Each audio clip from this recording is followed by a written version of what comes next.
Alors la biodiversité, il faut bien voir que, contrairement à ce que beaucoup pensent, c'est pas que des jolies fleurs et des beaux oiseaux.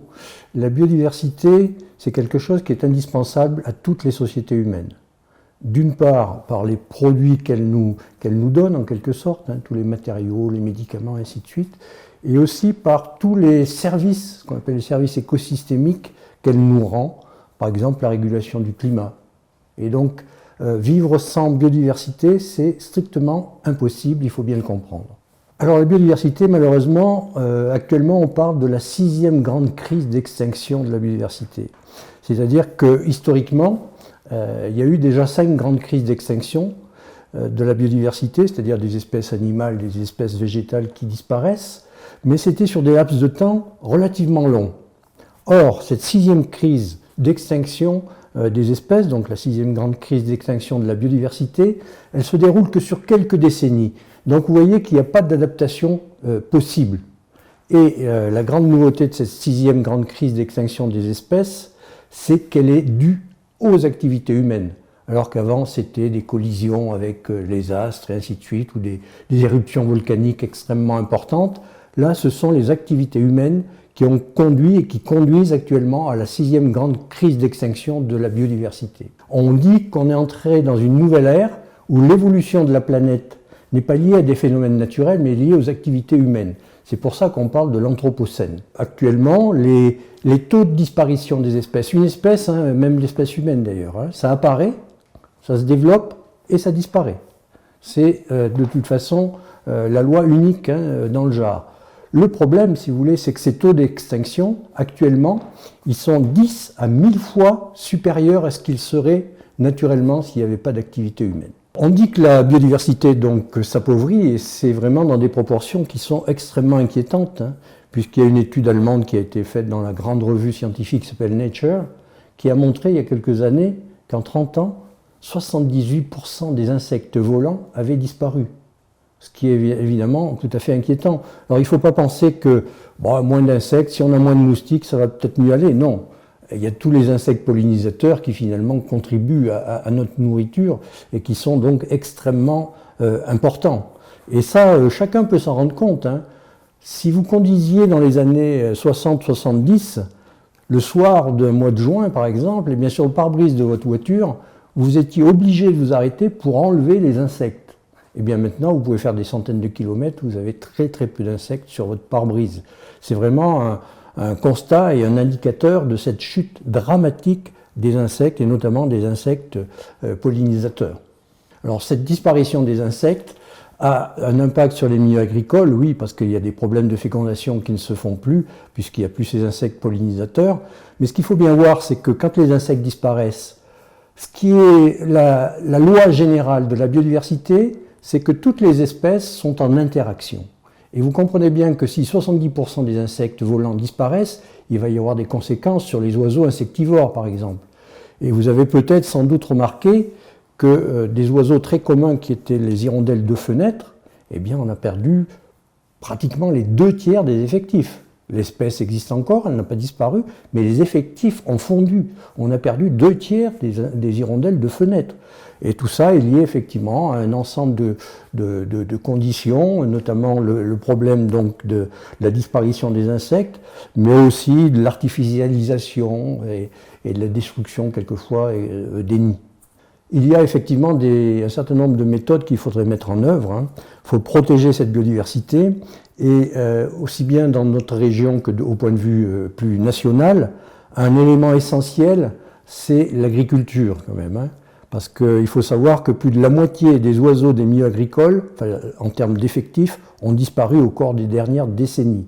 Et donc il faut absolument aller vers une agriculture qui tend vers ce qu'on appelle l'agroécologie et l'agroforesterie. Il faut refaire du bocage, refaire des haies.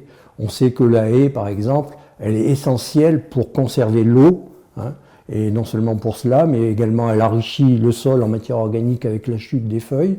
On sait qu'un paysage avec un maillage de haies relativement serré ou du boisement a un climat local qui est plus humide, ce qui est actuellement plutôt intéressant, notamment pour l'agriculture, notamment parce que la végétation émet des substances volatiles qui vont dans l'atmosphère, mais qui sont les noyaux de condensation, de formation, si vous voulez, des gouttes de pluie.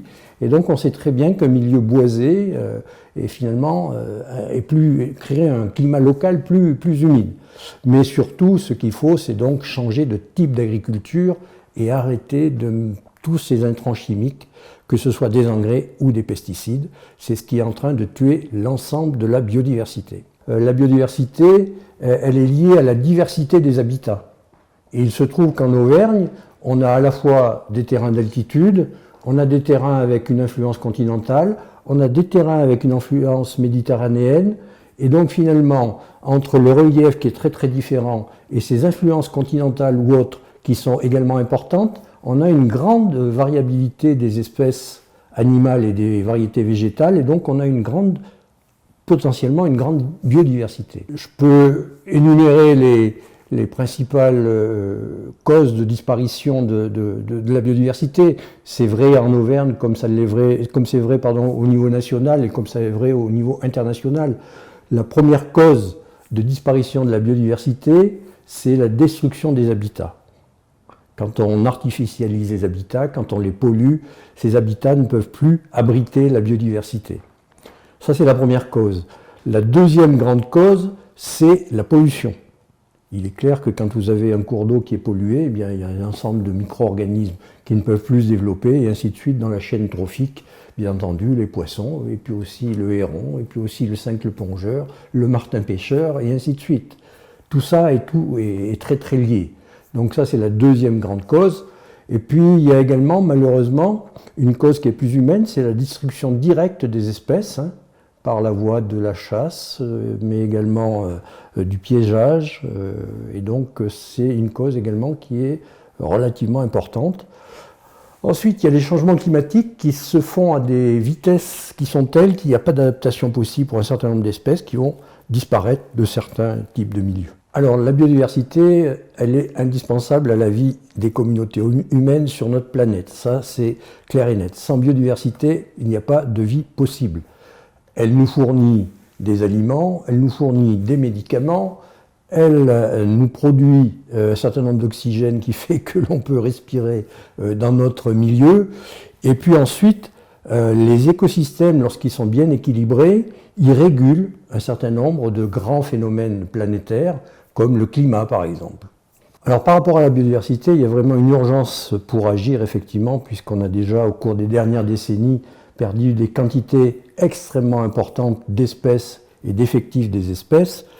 Et comme on est quand même dans une zone assez rurale finalement, de façon globale, ce qu'on peut dire, c'est que le premier élément sur lequel il faudrait travailler, c'est sur l'agriculture. Parce que l'agriculture a fait en sorte que l'on a détruit beaucoup de bocages, c'est-à-dire beaucoup de haies, et en détruisant ces haies, effectivement, on a asséché les territoires, on les a exposés au vent. Ensuite, évidemment, les haies ne sont plus là pour accueillir un certain nombre d'espèces qui vivaient dans ces haies, que ce soit des micro-mammifères, des mammifères ou des oiseaux, bien entendu. Et donc, il faut absolument aller vers une agriculture de type biologique, et tout en sachant que malheureusement, actuellement, l'agriculture dite biologique ne représente que quelques pourcentages de l'ensemble de l'agriculture actuelle. Or, on sait, les études faites par l'INRAE maintenant, on sait que l'agriculture biologique, à l'aube des années 2030-2040, peut très bien nourrir l'ensemble de la population, il n'y a pas de souci avec ça. Et donc, il faut arrêter dans la nature tous les intrants chimiques, que ce soit des engrais ou que ce soit encore, a fortiori, des pesticides. Vous savez, des pesticides, il y en a partout. Il y en a même dans l'air. En région Auvergne, il y a une étude il y a quelques années qui a été faite sur les pesticides dans les bassins versants. Eh bien, sachez que sur 72 bassins versants qui ont été étudiés, il y en a 71 qui contenaient des pesticides. Il y en a une seule où il n'a pas été retrouvé de pesticides, c'était dans l'Allier, c'était autour du Sichon, en montagne bourbonnaise en fait. Et la même chose a été faite, le même type d'étude a été conduite sur les rivières. 96% des rivières contiennent des pesticides. Et il faut savoir que ces pesticides, une fois qu'ils sont dans l'eau, c'est pratiquement impossible de pouvoir les ressortir, si je puis dire. Et puis quand il y a un pesticide qui rentre avec une molécule mère. Hein. Il faut savoir que par la dégradation liée essentiellement d'ailleurs aux micro-organismes, on a des molécules qui peuvent être aussi problématiques que la molécule mère. Or, il n'y a pas d'études qui sont faites sur les produits de dégradation. Il y a cela, et puis il y a également le problème qu'il n'y a pas d'études faites sur l'effet cocktail. Parce que sachez que quand on a trouvé dans la région Auvergne 96% des rizières qui étaient contaminées par des pesticides, il y avait entre 100 et 200 molécules différentes. Donc vous voyez quel effet cocktail il peut y avoir. Alors à l'échelle des Combrailles, ce qu'on pourrait espérer, ce qu'on pourrait souhaiter bien entendu, eh bien c'est une part bien plus grande et surtout croissante de l'agriculture biologique par rapport à l'agriculture chimique intensive actuelle. Et pour cela, il faudrait bien entendu reformuler la façon de donner les subventions à l'agriculture, parce qu'actuellement, la plupart des subventions sont données selon la taille des exploitations. Il faudrait donner ces subventions, hein. Quand même l'agriculture française touche 15 milliards d'euros tous les ans. Il faudrait redistribuer cette manne, hein, ces subventions-là, selon des critères qui soient des critères qui respectent à la fois le milieu naturel et la santé humaine. Et donc pour cela, évidemment, il faut arrêter l'introduction de pesticides, il faut arrêter l'introduction d'engrais, ce qui veut dire qu'il faut avoir un paysage agricole qui soit légèrement différent.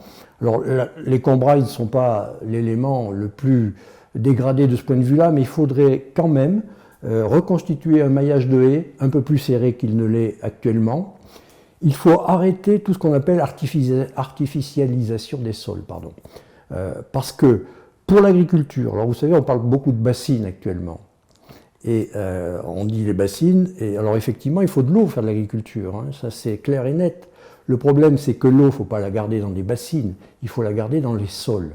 Et pour cela, donc, il faut avoir effectivement des sols qui soient encadrés par des haies, mais aussi il faut des sols qui soient très perméables. Et donc, il faut arrêter l'artificialisation des sols.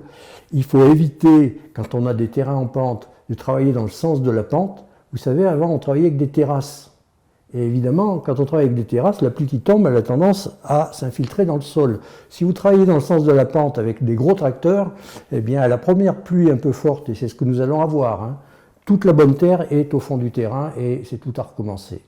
Donc, il y a beaucoup d'aménagements à faire qui sont à la fois sur les méthodes agricoles, mais aussi sur l'aménagement du territoire et donc du milieu local. Alors on peut agir pour la biodiversité de façon tout à fait individuelle, déjà en la défendant, dans tous les échanges qu'on peut avoir, et puis ensuite, si on a la chance par exemple d'avoir un terrain et un jardin, il y a vraiment une chose qui est essentielle, hein. Ce qui sauvera la communauté humaine, c'est l'arbre, la forêt, la haie. C'est extrêmement important. C'est un premier point. Donc si vous avez la possibilité d'avoir un terrain, ben, il faut planter des arbres et éviter de les couper, hein. Parce que quelquefois j'entends des aménageurs qui coupent des arbres qui ont à peu près 70 ans, ils disent « Ah oui, mais je replante ». Certes, mais il va falloir attendre 70 ans avant que l'arbre ait la même fonction. Et donc c'est évidemment problématique. Il faut, dans toute la mesure du possible, éviter d'abattre des arbres. Et puis ensuite, si vous êtes jardinier, bien entendu qu'il faut montrer l'exemple en ne mettant pas de produits chimiques dans votre jardin, parce que là, ça serait vraiment une idiotie, hein, pardonnez-moi, mais vouloir s'empoisonner personnellement, c'est quand même pas très, très réfléchi, si on peut dire, hein. Et puis ensuite, il y a, au point de vue de sa conduite personnelle, bien entendu, et notamment de son alimentation, si on a la possibilité, si on le peut, aller chercher ces aliments vers des AMAP, qui soient des AMAP biologiques, par exemple, c'est extrêmement important pour favoriser ce développement de l'agriculture dont on peut espérer qu'au cours des années, elle dépasse les 7 à 8% actuels, quoi. Ce que je peux dire en conclusion, et je vais faire une comparaison qui va peut-être pouvoir paraître un peu extraordinaire en quelque sorte, mais vous savez que le XVIIIe siècle, c'était le siècle des Lumières, et on luttait contre l'obscurantisme. Je n'hésite pas à comparer l'importance du XVIIIe siècle et l'importance du XXIe siècle pour ce qui concerne là maintenant la défense du vivant. C'est ça qui est extrêmement important. Le XXIe siècle devrait être le siècle du vivant. Et donc ça devrait être le siècle de la défense de la biodiversité.